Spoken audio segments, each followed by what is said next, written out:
reactions. Now we are doing to identify which acid and base make up the salt. Like we have done, when acid and base react together, it produces a salt and it gives you water. So salt is something that we are going to concentrate on. Every salt, like I already said, I have told you, is made up of a positive part and is made up of a negative part. This positive part of the salt is supposed to be the metal. Metals are positive, you already know that. And the negative part of the salt is supposed to be a radical, which could be one element, which could be a group of elements as well. So our salt always is made up of a positive part, which is the metal, and a negative part, which is the radical. Now this metal or the positive part that we are talking about over here is going to come from the base. Base is going to give you the metal part or the positive part of the salt, and the radical, which is the negative part, is going to come from the acid. So whichever acid we are taking is going to give the negative part of the salt, and whichever base we are going to take is going to give the positive part of the salt. Right? Now bases we already know is a metal hydroxide. So whatever metal we have, that will be combining with hydroxide to give you the base.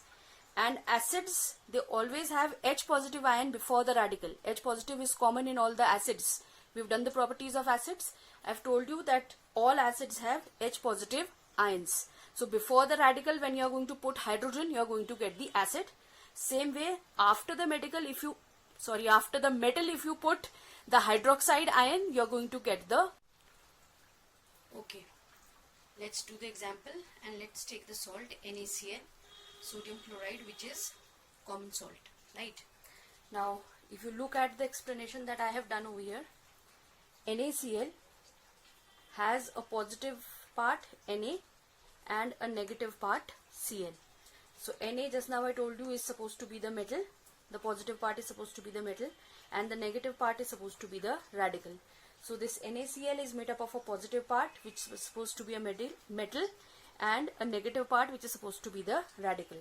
Then I said this metal is going to come from a base, and base means that the negative part of this is supposed to be OH. So Na is the positive part and OH should be the negative part.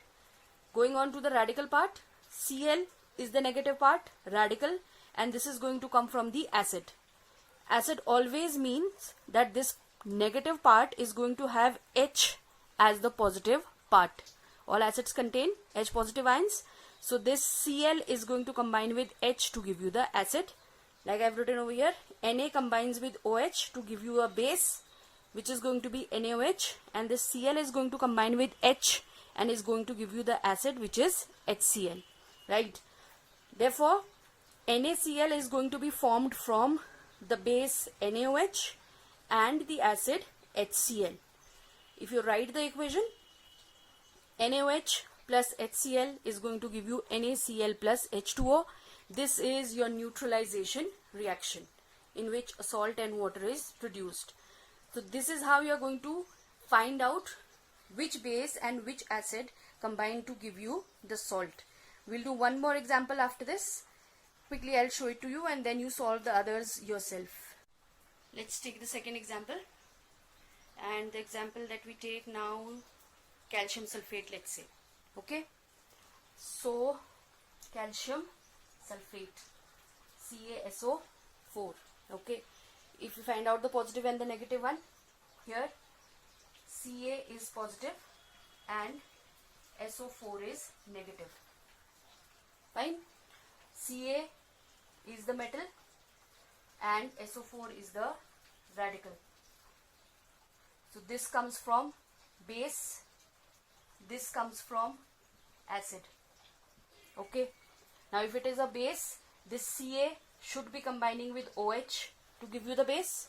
If this is the radical, this radical is going to combine with the positive H. Fine. Now when you have written this much, after that you are going to put the valencies and make the formulas correct. Ca, the valency is 2, so 2 goes there, and OH, the valency is 1, so nothing over here. OH will put inside the bracket. This gives you the base CaOH whole twice. Hydrogen, the valency is 1, so nothing comes here. SO4, the valency is 2, so you are going to put 2 over there, and that gives you the formula of the acid.